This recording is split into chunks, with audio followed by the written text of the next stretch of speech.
अनमोल वचन अखिल भारतीय संत मत सत्संग के संस्थापक और गृहस्थ में आनंद योग के जनक परम संत महात्मा परम पूज्य श्री यशपाल जी महाराज अर्थात परम पूज्य भाई साहब जी द्वारा प्रतिपादित इन अनमोल वचनों का पालन करना अति आवश्यक है।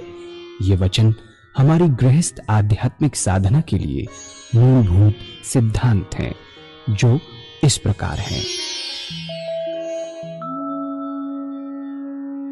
हम दुनिया की हर चीज की कीमत आंकते हैं, अपने मानव जीवन की कीमत भी जाने व परमात्मा की प्राप्ति हेतु साधना करें।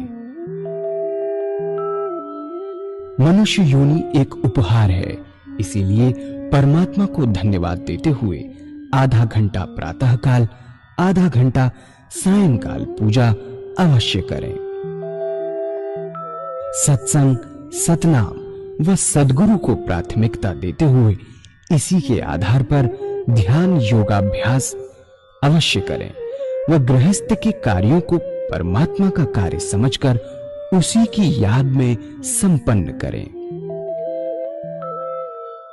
हर समय ये ध्यान रहे कि गुरु कृपा द्वारा परमात्मा की पवित्र सत्ता का हमारी आत्मा में वास है, अतः मन में निरंतर अपने इष्ट देव का जाप करें।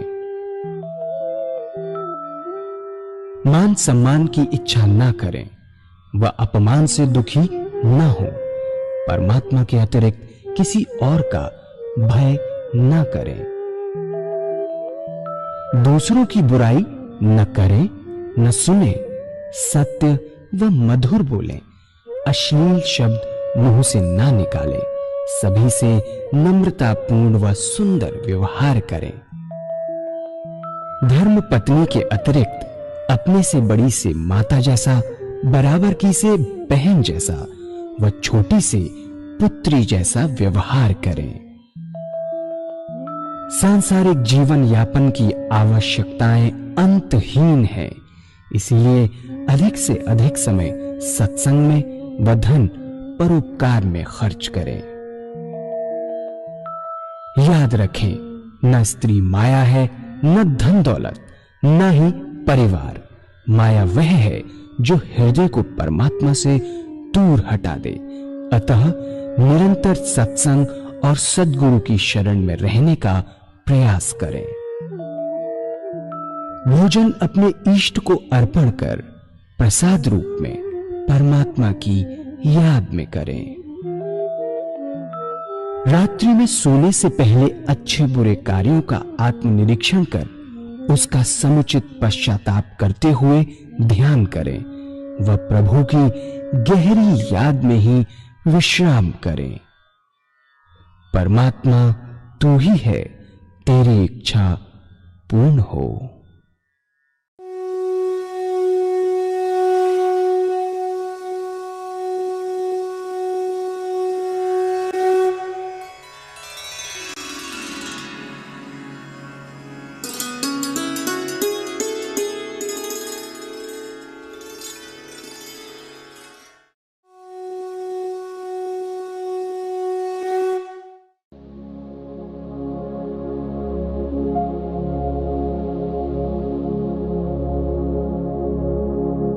जय सद्गुरुदेव जय पद शरणम श्री स्वरूप चरणों शरणम।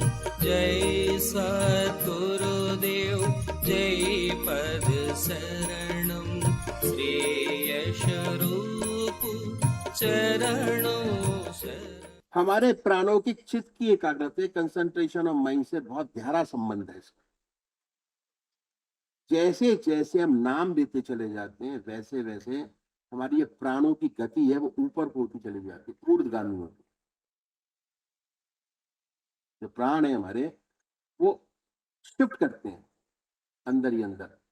जैसे जैसे हमारे जो है ना ध्यान की गति बढ़ती चली जाएगी, वैसे वैसे ही ऊर्ध्वगामी होते चले जाते। तो क्या है, वैसे वैसे तो जो ऊर्ध्वगामी होते हैं, हम जितना दुनिया का चिंतन करते हैं दुनिया का, उतने हमारे प्राण जो हैं वो जमाव गुदा और जंगों में होता है, नीचे होता चला जाता है। जितना परमात्मा का चिंतन करते हैं हमारे प्राण ऊर्ध्वगामी होते चले जाते हैं, बढ़ते चले जाते हैं ऊपर। और एक दिन ध्यान तो हम हृदय पे करते हैं, लेकिन गुड़गुड़ाहट हमारे यहाँ पर होती है मस्तिष्क के पीछे, आज्ञा चक्र। अब क्या है, जब ये हो गई उसके बाद अब कोई खतरा नहीं, अब आज्ञा चक्र पर ध्यान कर सकते हैं और स्पंदन होने लगता है, कोई खतरा नहीं। और हमारे जो प्रोग्राम होते हैं उसमें 99% लोगों को ये स्थिति बहुत जल्दी प्राप्त हो जाती है, ऊर्ध्वगामी होते हैं, बहुत जल्दी, बहुत जल्दी प्राप्त होती है। जो हमारे रेगुलर सत्संग होते हैं उसमें बैठ कर जो प्रैक्टिस करते हैं ध्यान योग की, 1.25 घंटा ध्यान, 5 मिनट नहीं, 10 मिनट नहीं, अपने इष्ट का ध्यान 1.25 घंटा, 2 घंटे, अपने इष्ट जिसको मानते हैं उसके चरणों का ध्यान 2 घंटे, 1.5 घंटा। अब क्या है, ऑफिस में काम कर रहे हैं, आज्ञा चक्र पर स्पंदन हो रहा है, चल रहा है, परमात्मा की याद है। इसलिए हमारे सदगुरुओं ने ध्यान हृदय पर बताया ताकि बड़ी सरलता से काम बन जाए और हमारे अंदर कितने सुंदर गुण पैदा हो जाएं कि हमारे गृहस्थ जीवन में उनकी बड़ी आवश्यकता है, बहुत जरूरी। तभी एक भजन होगा, अब भजन के साथ अभी मैंने आधा घंटा आपको बताया, आधा घंटा सुबह पूजा, आधा घंटा सायंकाल। 24 घंटे परमात्मा की याद कैसे बने उसका थोड़ा सा एग्जाम्पल मैं आपको और दूंगा। अभी भजन के बाद हम 10 मिनट ध्यान करने की कोशिश करेंगे जिस तरीके से मैंने आपको बताया। श्री गजानना, श्री गजानना, श्री पार्वतीच्या सुकुमार रे, तुला मोदक आवडे फार रे, तुला मोदक आवडे फार। श्री गजानना, श्री गजानना, शिव पार्वतीच्या सुकुमार रे, तुला मोदक आवडे फार रे, तुला मोदक आवडे फार। तुला हार नको, तुला फूल नको, देवा तुला हार नको, तुला फूल नको, तुला दुर्वा आवडे फार रे, शिव पार्वतीच्या सुकुमार रे, शिव पार्वतीच्या सुकुमार। तुला शाल नको, तुला पंचा नको, देवा तुला शाल नको, तुला पंचा नको, तुला पितांबर आवडे फार रे, शिव पार्वतीच्या सुकुमार रे, शिव पार्वतीच्या सुकुमार। तुला हत्ती नको, तुला घोडा नको, देवा तुला हत्ती नको, तुला घोडा नको, तुला उंदीर आवडे फार रे, शिव पार्वतीचा कुमार रे, शिव पार्वतीचा सुकुमार। श्री गजानना, श्री गजानना, शिव पार्वतीचा सुकुमार रे, तुला मोदक आवडे फार रे, तुला मोदक आवडे फार। इस संतों ने बड़ा विशेष ध्यान रखा कि हमारे काम का समय न लिया जाए, क्योंकि बहुत बिजी लोग हैं, समय नहीं है हमारा। उसके बाद बताया हमारे सदगुरु ने कि हर मनुष्य भोजन करता है, और भोजन करने में आधा घंटा दोपहर को और आधा घंटा रात्रि को लगाता है, आधा घंटा दोपहर और आधा घंटा रात्रि, ये समय खाली है मेरे हिसाब से। हम दुनिया के व्यवहार का कोई काम नहीं कर रहे होते इस पीरियड के अंदर। इस भोजन के तरीके में परिवर्तन लाना पड़ेगा अगर आप और ये वास्तविक तरीका हमारा पुराना यही था जो मैं आपके सामने रखूंगा। अब क्या है, वेस्टर्न कल्चर की छाप पड़ी हमारे ऊपर और हमारा स्टैंडर्ड 2.5 फुट ऊंचा हो गया। पहले जमीन पर बैठकर भोजन करते थे, अब मेज कुर्सी पर बैठकर भोजन करते हैं। इस बात में कोई नुकसान नहीं, नुकसान क्या है कि जितने दुनिया के वार्तालाप हैं वो हम खाने की मेज पर करते हैं, क्योंकि अपने आप को वेस्टर्नाइज करते हैं। इस तरीके में तब्दीली लानी हो, अगर आप आध्यात्मिक जिंदगी चाहते हैं, परिवर्तन क्या है कि जब भोजन आपके सामने आए, अपने इष्ट देव के अर्पण कर दें। क्या करना है? अपने इष्ट देव के अर्पण कर दीजिए। हर ग्रास, हर कौर अपने इष्ट की याद में खाएं। अपने इष्ट को मानिए, अपने इष्ट का ध्यान कीजिए, उन्हीं की याद को करते जाइए, हर ग्रास उनकी याद में खाते जाइए। कोई भी ग्रास बिना परमात्मा की याद के आपके शरीर में न जाए, कोई चीज बगैर परमात्मा की याद करा। ये अभ्यास, अभ्यास है, अभ्यास करना है। ये अभ्यास है। भोजन की एक विशेषता है कि भोजन जिन विचारों में डूब कर किया जाएगा, उन्हीं विचारों का फूल बनेगा। अगर परमात्मा की याद में डूब कर भोजन करेंगे तो क्या होगा? दिन भर जब भी आप खाली होंगे, ऑटोमेटिक परमात्मा की याद आपको आनी शुरू हो जाएगी। अगर 15 दिन आपने भोजन परमात्मा की याद में किया, तो 16वें दिन आपको आदत बन जाएगी उसकी कि जैसे ही भोजन आपके सामने आएगा, ऑटोमेटिक अपने परमात्मा के अंदर लीन होंगे आप भोजन कर। जब भी खाली होंगे, ऑटोमेटिक भक्ति के लिए, जब तक खून आपका भक्ति रंग का नहीं होता, भक्ति नहीं आती। भगवान श्री कृष्ण ने गीता में साधक की दृष्टि से 4 विशेष बात बताई। पहला, आहार की शुद्धि, दूसरी विहार की शुद्धि, तीसरा अभ्यास, और चौथा वैराग्य। इस टाइम पर मैं आहार और विहार की शुद्धि कैसे की जाए उसके बारे में आपके सामने रखूंगा। तो ये आहार की शुद्धि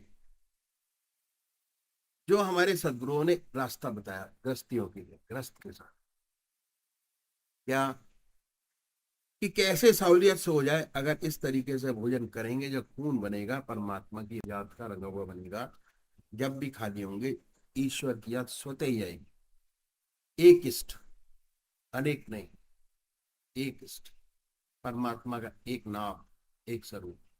जैसे ही आप भोजन शुरू करेंगे, अपने आप ऑटोमेटिक आपका ध्यान आना शुरू हो जाएगा, क्योंकि भोजन आप परमात्मा की याद में कर रहे हैं। अब पूजा वही परमात्मा की याद कर रहे हैं।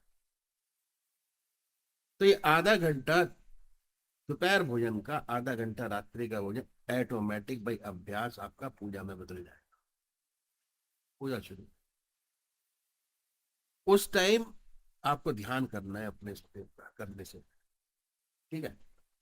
अब क्या है कि बहुत लोग जो है बड़ी भारी जोर दिया किस पर? स्वादेंद्रिय निग्रह पर। जब तक स्वाद पर कंट्रोल नहीं होता, हमारी आत्मा की जितनी इंद्रियां उस पर कंट्रोल नहीं होता, मन भटकता रहता। स्वाद पर कंट्रोल करने का बहुत सुंदर सब तरीका इन संतों ने बताया। बहुत से महात्मा बहुत कष्ट उठाते हैं स्वाद पर कंट्रोल करने। क्या? कोई फीका खाता है, कोई मीठा छोड़ता है, कोई सारी चीजें मिलाकर खाते हैं, बड़ी तपस्या करते हैं। कोई कोई महात्मा तो घास घोट कर पीते हैं, खाने से मतलब नहीं। घास घोटी, पानी डाला, पिया, स्वादेंद्रिय निग्रह करने के लिए, जिसमें आत्मा की इंद्रियों का ठहराव हो। हमारे संतों ने बड़ा सुंदर तरीका बताया कि परमात्मा की याद में भोजन कीजिए, ऑटोमेटिक स्वादेंद्रिय निग्रह हो जाए।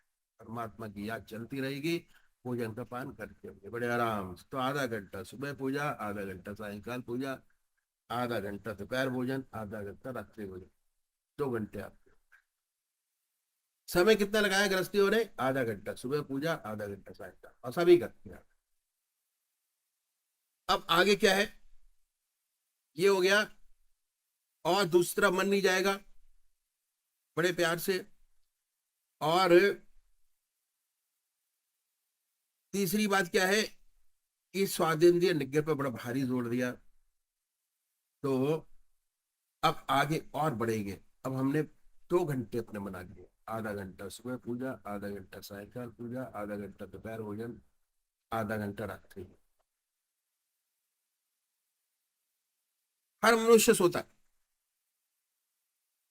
और सोने में 6 घंटे सब लगा दो, कोई 6 घंटे सोता है, कोई 8 घंटे सोता है। अगर सोने से पहले 20 मिनट परमात्मा को दे दें, ज्यादा नहीं, 20 मिनट तो बहुत बड़ी बात है। क्या विहार की शुद्धि हो जाए। भगवान श्री कृष्ण ने विहार की शुद्धि पे बड़ा भारी जोर दिया। कैसे होगी? इन महात्माओं ने बताया जो ग्रस्त में हुए, ग्रस्त के लोग थे, कि कैसे होगी। जब दुनिया के सारे काम आपके समाप्त हो जाएं, आप हो, आपकी चारपाई हो, तो बड़े प्यार से बैठिए, आसन लगाने की जरूरत नहीं है। बैठकर दो काम कीजिए। पहला आत्मनिरीक्षण, अपनी आत्मा से पूछिए कि परमात्मा का कौन सी काम आपने ऐसा किया जिससे दूसरी आत्मा प्रसन्न हुई हो। अगर ऐसा कोई परोपकार का काम आपने बना है, उसे अपने इष्ट देव के अर्पण कर दीजिए। प्रभु आपने कराया, आपकी दया कृपा से हुआ, इस सेवक में कहाँ शक्ति है, इससे कोई अच्छा काम बने, आपने अवसर प्रदान किया और हो गया। फिर सोचिए कि आप में कोई काम तो, खराबी तो नहीं है। अपनी आत्मा से पूछिए। अगर आत्मा कहती है कि नहीं है तो बड़ी अच्छी बात है। अगर कहती है कि झूठ है, कपट है, अपनी जिंदगी में काम है, क्रोध है, लोभ है, मोह है, अहंकार है, अगर ऐसी कोई चीज नजर आती है तो बड़ी चीजें बताई, छोटी छोटी चीजें होती हैं, है ना। अगर उनको छोड़ते चले जाएंगे तो इसके लिए प्रायश्चित करना बहुत आवश्यक है। और हम भगवान के सामने प्रायश्चित करें कि परमात्मा में इन कमियों से मुक्ति करे। प्रार्थना बहुत बड़ी चीज है। अगर परमात्मा के सामने ऐसा करते हैं तो भगवान हमारी आत्मा को ऊंचा उठाता चला जाता है। अब प्रार्थना करने का सबसे अच्छा तरीका ये कि अपनी आत्मा से पूछे। जो काम हो जाते हैं बड़ी गड़बड़ है, उनमें से छोटी सी चीज को पकड़े, बड़ी को नहीं। जो आदतवश हो जाते हैं, जैसे गप लड़ाने की आदत पड़ी है, मैं एग्जांपल देता हूँ अक्सर, उसमें झूठ बोल जाते हैं, इससे कोई फायदा तो नहीं, बिना मतलब झूठ के बोले। अगर आपकी आत्मा ये करने के बाद दुखी होती है, ऐसी बहुत सी चीजें हैं कि हम कर बैठते हैं, उसके बाद आत्मा दुखी होती है कि नहीं करते तो बड़ा अच्छा था, पर हो जाता है आदत। अगर आपकी आत्मा कुड़ती है तो ऐसी छोटी छोटी बातों को पकड़िए, परमात्मा से प्रार्थना कीजिए कि हे प्रभु हमें ऐसी शक्ति प्रदान को कि कल से छोटी सी खराबी ना हो, छोड़ दीजिए। जिस शर्त एक बात है कि जिस बात का परमात्मा से वादा करें उसको पूरा अवश्य करें। अगर पूरा करेंगे तो क्या होगा, आपकी इच्छा शक्ति, विल पावर बढ़ती चली जाए। Will power. और बड़ी बड़ी कमियां जिसे सोचते हैं कि ना जा पाएंगे, जिन्हें आप सोचते हैं कि नहीं जा पाएंगी, बड़ी बड़ी खराबियां हैं, कमियां हैं, उनमें परिवर्तन होता नजर आएगा, वह भी छूटती नजर आएंगी। शर्त एक है कि जिस बात का भगवान से वादा करें उसको पूरा अवश्य करें। वादा करें, अगर वायदा करके पूरा नहीं करेंगे तो इच्छा शक्ति घटेगी। आप विल पावर, विल पावर घटेगी। इसका फायदा क्या है कि जितना विल पावर आपकी स्ट्रांग होती चली जाएगी, उतना आपका इष्ट देव स्ट्रांग होता चला जाएगा। और जितनी विल पावर आपकी कमजोर होती चली जाएगी, उतना आपका इष्ट देव, आपका परमात्मा कमजोर होता चला जाएगा। अब विल पावर स्ट्रांग करने का सिर्फ यही तरीका है जो मेरे को सबसे अच्छा लगा, कि अपने इष्ट देव से वादा करें और वायदा करने के बाद उसको पूरा अवच करें, छोड़े ना। ठीक। और जिंदगी के अंदर अगर कोई खेल है तो विल पावर का है। जिसकी विल पावर स्ट्रांग है उसका इष्टदेव बहुत स्ट्रांग है, जिसकी विल पावर कमजोर है उसका इष्टदेव कमजोर है, जिसकी विल पावर स्ट्रांग है उसका मनोबल बहुत ऊंचा है, वो हर काम कर सकता है, जो चाहे सब कर सकता है। तो भगवान से वादा करें, उसे पूरा अवश्य करें। अगर वायदा करके पूरा नहीं करेंगे तो इच्छा शक्ति घटेगी। ना करना चाहे लेकिन वायदा पूरा करके ना करना खराब है, जो वायदा करे पूरा करे, इच्छा शक्ति बढ़ती चली जाए। हमारे महाराज जी के पास ये करीबन एक सत्संगी भाई आया मथुरा से, मथुरा के पंडित जी आके बैठे। ध्यान योग का कार्यक्रम था, बड़ा अच्छा लगा। ध्यान का सबको अच्छा लगता है।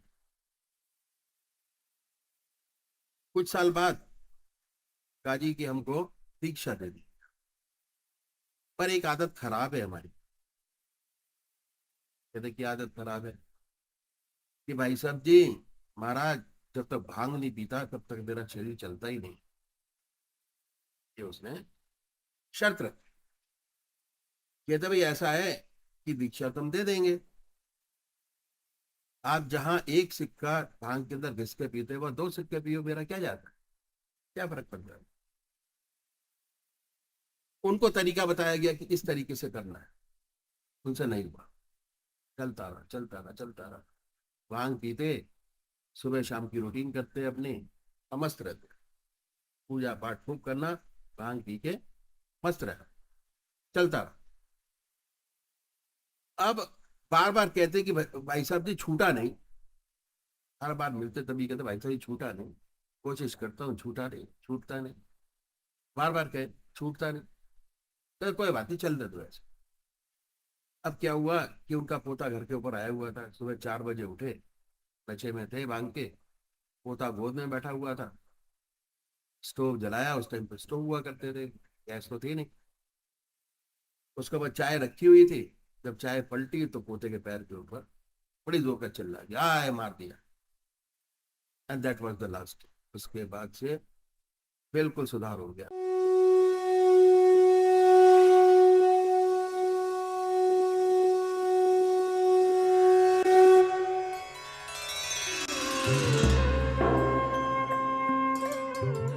ध्यान योग के कार्यक्रम आनंद योग से निशुल्क जुड़ने के लिए संपर्क करें 9810239677।